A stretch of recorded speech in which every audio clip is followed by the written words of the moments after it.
નમસ્કાર દોસ્તો, જય જવાન, જય કિસાન, જય જય ગરવી ગુજરાત. હમણાંથી દેશની અંદર એક એવો નારો માનનીય આદરણીય પ્રધાનમંત્રી મોદી સાહેબ તરફથી આવ્યો કે સ્વદેશી અપનાવો. કાંઈ વાંધો નહીં, આપણે સ્વદેશી અપનાવશું.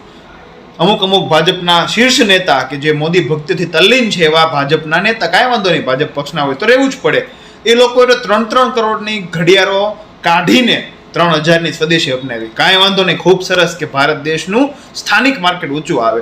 પણ આ ભાજપ અને આ નરેન્દ્ર મોદી સાહેબ ખેડૂતોની વાત આવશે ત્યારે સ્વદેશીની વાત નહીં કરે, ત્યારે વિદેશીની વાત કરશે. એનું સૌથી પ્રથમ પ્રૂફ એ અમેરિકાના આયાત ડ્યુટી 0 કરવાની, કે જે પહેલા 11% હતો, અને જેથી કરીને અમેરિકાનો કપાસ ભારતની અંદર આવે નહીં. અને ભારતના, ગુજરાતના, કાઠિયાવાડના, સૌરાષ્ટ્રના એ ખેડૂત કે જે તનતોડ મહેનત કરે છે, શિયાળામાં ઠરીને, ઉનાળામાં તપીને અને ચોમાસામાં પલળીને, એ ખેડૂતને પોતાનો હકના 2 પૈસા મળે, પોતાના હકના એક સારો ભાવ મળે કપાસનો, એ બાબતે મથામણ કરતા આપણા દેશના ખેડૂતો સાથે દગા કરવાની નીતિ હતી.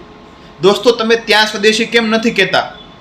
તમે ત્યાં કેમ અમેરિકાના કપાસને માર્કેટમાં ઘાલવા માંગો છો? દોસ્તો, આ પ્રશ્ન સીધો જ આદરણીય પ્રધાનમંત્રી નરેન્દ્ર મોદી સાહેબને પીએમ ઓફિસમાં છે કે એક તરફ તમે સ્વદેશી અપનાવવાની વાત કરો છો તો તમારી સાથે આખો દેશ હશે, કાંઈ વાંધો નહીં, ભારતનું માર્કેટ મક્કમ બનશે. પણ જ્યારે અમારા દેશના ખેડૂતોની વાત આવશે, એ ખેડૂતને તમે વિવિધ માધ્યમથી, પોર્ટલના માધ્યમથી, સહાયના માધ્યમથી, સેટેલાઇટના ખોટા જવાબના માધ્યમથી, અને અંતે હવે ખેડૂતોના જે મૂળ ભાવનું હતું, માર્કેટમાં હતું, કે જ્યાં આજ દિવસ સુધી સ્થાનિક કપાસ જ માર્કેટમાં સપ્લાય થતો હતો, ત્યાં તમે અમેરિકાના કપાસને નાખીને સાબિત કરી દીધું છે કે તમે હવે ભવિષ્યની અંદર નીકળો છો અને ભારતમાંથી ભાજપ મુક્ત બનો છો.